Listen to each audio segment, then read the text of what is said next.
Praise the lord. ప్రభువైన యేసుక్రీస్తు నామములో అందరికీ శుభము, జయము కలుగును గాక. ఆమేన్.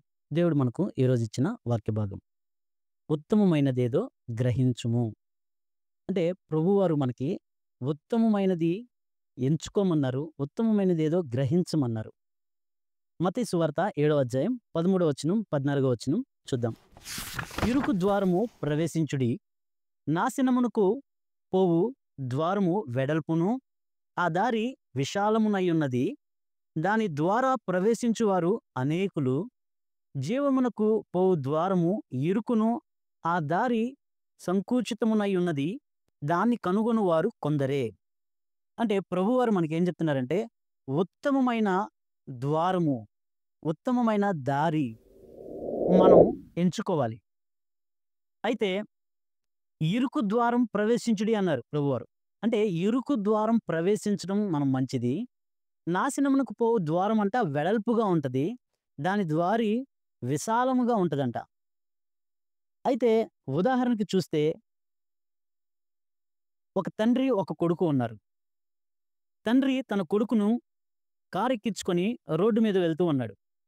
ఆ వెళ్ళే క్రమంలో రోడ్డు ఉల్లంఘిస్తూ అంటే ట్రాఫిక్ రూల్స్‌ని పాటించకుండా వెళ్ళడం ద్వారా, నియమ నిబంధనలు పాటించకుండా వెళ్ళడం ద్వారా పోలీసులకు పట్టుబడ్డాడు. పోలీసులకు పట్టుబడినప్పుడు ఆ పోలీసులు ఆపి, "మీరు కోర్ట్‌కి వెళ్ళాలి. కోర్ట్‌కి హాజరయ్యి మీరు కోర్ట్‌లో ఫైన్ కట్టి వచ్చి ఈ కారుని తీసుకెళ్ళండి" అని చెప్పారు. అప్పుడు ఆ తండ్రి కొద్దిగా ధనవంతుడు కాబట్టి ఏం చేశాడు అంటే, తన జేబులో నుంచి కొంత డబ్బును తీసి పోలీసులకిచ్చాడు. పోలీసులకిచ్చి తప్పించుకొని మరలా ప్రయాణం కొనసాగించాడు. ఆ ప్రయాణం కొనసాగించుండగా కుమారుడు అడిగాడు. ఏమనంటే, "డాడీ మీరు ఎందుకు అలా డబ్బులిచ్చారు? అలా మనం క్రైస్తవులం కాబట్టి, మనం విశ్వాసులం కాబట్టి మనం అలా ఇవ్వకూడదు కదా! అది తప్పు కదా!" అని అడిగాడు. దానికి ఆ తండ్రి ఏమన్నాడంటే, "దీనిదేముంది అందరూ ఇలాగే చేస్తారు. కాబట్టి పర్వాలేదు నాన్న" అని చెప్పి ముందుకు వెళ్ళిపోయారు. కొన్ని రోజుల తర్వాత ఆ కుమారుడు గూడా పట్టుబడ్డాడు. ఎందులో ఏ విషయంలో అంటే, స్కూల్లో కాపీ కొడుతూ, పరీక్షల్లో కాపీ కొడుతూ దొరికిపోయాడు. డిబారయ్యి ఇంటికొచ్చాడు.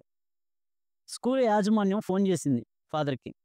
ఫోను జేసినప్పుడు ఆ కుమారుడు ఇంటికి రాకముందే తండ్రి ఇంట్లో ఉన్నాడు. కుమారుడొచ్చాడు.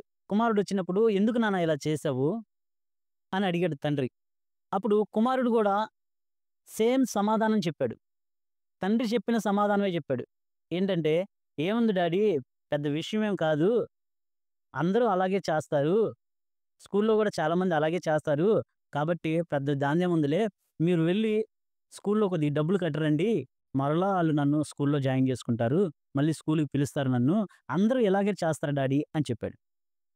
అంటే ఇది విశాలమైనది, వెడల్పు గలిగినది. సులువుగా తప్పించుకోవడానికి అవకాశం ఉన్న దారులన్నీ వెడల్పుగా ఉంటాయి, విశాలంగా ఉంటాయి. కానీ జీవానికి పోయే ద్వారమంట ఇరుకుగా ఉంటదంట. ప్రభువారు చెప్తున్నారు. అంటే ఇరుకు ద్వారము వెలుతుండగా, అంటే దేవుని మార్గంలో వెళుతుండగా మనకి ప్రతి విషయంలోనూ విశాలతనిస్తాడు దేవుడు. కాపోతే ఆ ఇరుకు ద్వారంను ఎంచుకోవడమే కష్టం. ఈ లోకం మర్యాదల్ని, ఈ లోక ఆచారాల్ని, ఈ లోకం వెళ్ళే మార్గంలో మనం వెళ్తున్నప్పుడు, దేవుని మార్గంలో మనం వెళ్ళలేం. కాబట్టి దేవుని మార్గం వేరుగా ఉంటది. దేవుని మార్గము సంకుచితముగా ఉంటది, ఇరుకుగా ఉంటది. దాన్ని కనుగొనువారు కొందరే. ఆ మార్గంలో వెళ్ళడానికి ఎవరైతే ఇష్టపడతారో, వారు దేవుని మార్గంలో పరలోక రాజ్యం చేరుతారు. మరి వెడల్పుగా ఉన్న దారి, విశాలంగా ఉన్న దారి అంట నాశనానికి దారితీస్తుంది. ఆ కుమారుడి యొక్క భవిష్యత్తు ఏమవుతుంది? రాను రాను ఇంకా అది పెరిగిపోతుంది. కాబట్టి ఇరుకు ద్వారము దేవుని మార్గాన్ని సూచిస్తుంది. మనం ఎన్నో పరిస్థితుల్లో ఇరుకుల్లో, ఇబ్బందుల్లో ఉండొచ్చు. అనారోగ్యంలో ఉండొచ్చు. కానీ దేవుణ్ణి నమ్ముకున్న వారికి దేవుడు ఆ ఇరుకుల్లో నుంచి విశాలత కలుగజేస్తాడు. ఇరుకు ద్వారం వెళ్ళే కొలది విశాలంగా మారుతున్నట్టు, పరలోక రాజ్యానికి తీసుకువెళ్తున్నట్టు, మనం ఇరుకులోనే ఉంటాం కానీ, దేవునికి మొరపెట్టినప్పుడు దేవుడు తప్పక మనల్ని తప్పిస్తాడు. విశాలమైన మార్గంలోనికి నడిపిస్తాడు. సరిహద్దులను విశాలపరిచే దేవుడు మన దేవుడు. కాబట్టి మనం ఇరుకు ద్వారమును ఎంచుకోవడం ఉత్తమమైనది.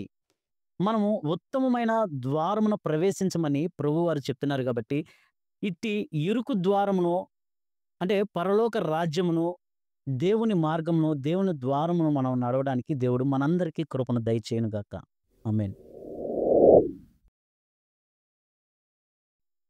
కృపగల దేవ, దయగల తండ్రి, కనికరం కలిగిన ప్రభువా, మీ పరిశుద్ధ నామానికి వందనాలు, స్తుతులు, స్తోత్రాలు చెల్లించుకుంటున్నాం తండ్రి.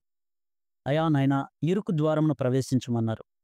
ఎందుకంటే ఆ ఇరుకులో మీరు విశాలతను కలుగజేసేయడానికి సమర్థవంతమైన దేవుడు. మాకున్న ప్రతి ఇరుకులో నుంచి, ప్రతి ఇబ్బందిలో నుంచి తప్పించుటకు సమర్థవంతమైన దేవుడు.